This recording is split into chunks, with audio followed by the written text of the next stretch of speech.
बिस्मिल्लाहिर्रहमानिर्रहीम। PST and JEST jobs test preparation. Mathematics MCQs.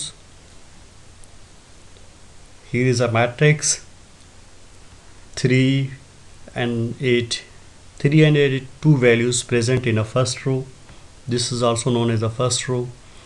And the 4 and 6 also known as the second row. Here is a 4 and 6. These are two values present in a second row. And in this matrix is the first column. In the first column is 3 and 4 and 8 and 6 in the first column. So this matrix is known as the two rows and two columns. So this addition of two matrix. In the second matrix, only four values. Is the first row present is the 4 and 0, and the second row present 1 and also -9. This is equal to, यहाँ पर हमें ये question दिया हुआ है कि इन दोनों को अगर आप एडिशन करें, सम करें तो रिजल्ट क्या होगी। This is lecture number 26। मेरी फ्रेंड्स से रिक्वेस्ट है कि जिन्होंने अभी तक इस मेरे चैनल को सब्सक्राइब नहीं किया है, सो प्लीज़ इसको सब्सक्राइब ज़रूर करें। इससे ये फ़ायदा होगा कि मेरी आने वाली जितनी भी वीडियोस हैं वो आप तक आसानी से पहुंच जाएंगी। और इसके अलावा अगर आपको ये मेरी वीडियो पसंद आ रही है तो इसको प्लीज़ ज़रूर लाइक कीजिएगा। इससे ये फ़ायदा होगा कि मेरी हौसला अफजाई बढ़ती रहेगी और इंशाल्लाह मैं आपके लिए PST और GST की डिफरेंट टॉपिक पर वीडियोस अपलोड करता रहूँगा। Thank you.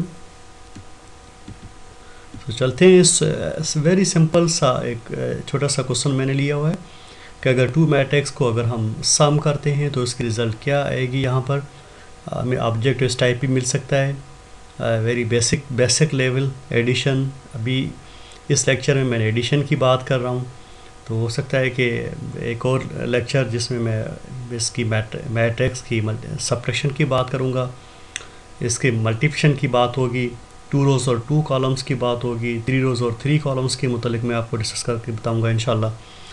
सो सिंपल सा क्वेश्चन है। यहाँ पर ये ऑब्जेक्टिव टाइप है कि अगर one matrix this addition and then also second matrix, तो रिजल्ट क्या होगी। हमारे पास 4 ऑप्शंस हैं, देन द A, B और C और D डिफरेंट सी वैल्यूज़ दी हुई हैं। तो कौन सा रिज़ल्ट इसमें इनमें से सही होगा, चलते हैं इसकी तरफ। तो सबसे पहले हमें क्वेश्चन में ये दिया हुआ है कि फर्स्ट मैट्रिक्स जिसमें ओनली 4 वैल्यूज़ हैं, 3, 8 and 4 and also 6।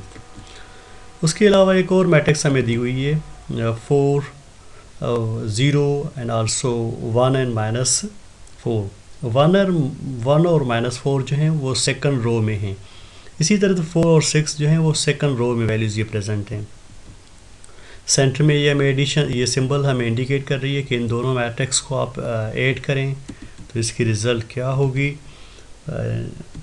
So initially same to same वही मैट्रिक्स ब्लू कलर में आपको नज़र आ रही है, तो उससे मैंने इनको कलर चेंज किए हुए हैं कि जिस तरह आपको इजीली समझ में आ जाए। देन सेकंड, और जो सेकंड मैट्रिक्स है उसको ग्रीन कलर मैंने दिया हुआ है।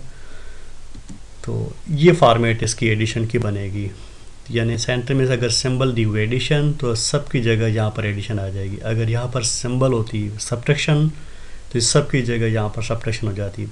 सबसे पहले हम यूँ बात करते हैं कि first value, the first entry, this is the first entry of this matrix and also the first entry of this matrix. जो पोजीशन 4 की है वही पोजीशन 3 की है, तो इन दोनों को हम सम करेंगे, 3 और ये 4, यानी पहली वैल्यूज़ को हम सम करेंगे। इसी तरह से अगर आप आगे भी लिखना चाहें तो लिख सकते हैं, मगर आप नीचे अगर लिखना चाहें तो फिर भी लिख सकते हैं, कोई फ़र्क नहीं पड़ता ऐसे। यानी अगर मैंने यहाँ पर सिलेक्ट किया हुआ है 4 को, इस कॉलम में सेकंड एंट्री है, कॉलम में सेकंड एंट्री है, तो जाहिर है इसकी भी सेकंड एंट्री कौन सी होगी, हियर इज़ अ 1, तो 1 और 4 को आपस में ऐड कर दिया जाएगा। इसी तरह से सेम प्रोसेस आगे इस्तेमाल करते हैं।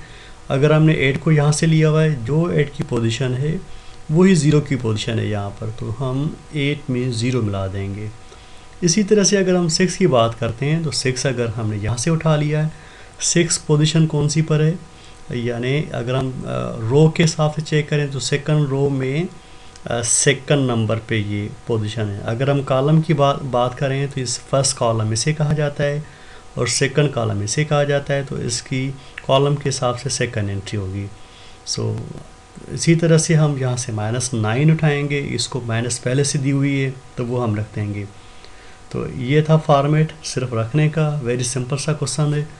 इसी तरह से जो आपको ये मैट्रिक्स दी हुई है 2 रोज और 2 कॉलम, दिस 2 रोज और 2 columns, this 1 row and then second row and then 1 column and also second column. इसी तरह से यूँ भी हो सकता है कि अगर इनमें 3 रोज और 3 कॉलम्स की बात भी की जा सकती है।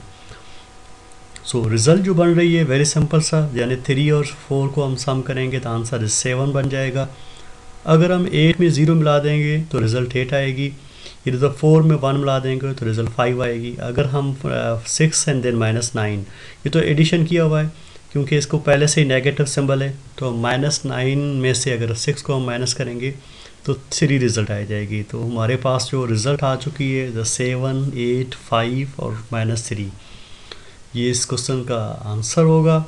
तो जो ऑब्जेक्टिव मैंने आपको स्क्रीन पर दिखाया था उसमें आप चेक करें कि इन दोनों मैट्रिक्स को अगर हम सम करते हैं तो कौन सा ऑप्शन सही होगा। तो हमें जो क्वेश्चन दिया हुआ था कि इन दोनों में से कौन सा आंसर 4 ऑप्शन में से सही होगा, तो हमें अभी क्लियर हो गया है कि जो सी ऑप्शन है 7, 8, 5 और -3। अब अगर दूसरे ऑप्शन में चेक करें, देखें 8 यहाँ पर दिया हुआ है, इसी तरह से डिफरेंट से ऑप्शन हमें नज़र आ रहे हैं, मगर जो राइट ऑप्शन है वो ऑप्शन सी होगा। मैं उम्मीद करता हूँ कि आपको ये मेरा वीडियो लेक्चर पसंद आया होगा। फिर भी एक दफ़ा मैं आपसे रिक्वेस्ट करता हूँ कि अगर आपको ये मेरे वीडियो लेक्चर्स पसंद आ रहे हैं तो प्लीज़ इनको लाइक ज़रूर कीजिएगा, ऐसे मेरी हौसला अफजाई होगी और इंशाल्लाह डेली बेसिस पर मैं आपके लिए वीडियोस अपलोड करता रहूँगा। थैंक यू, अल्लाह हाफिज़।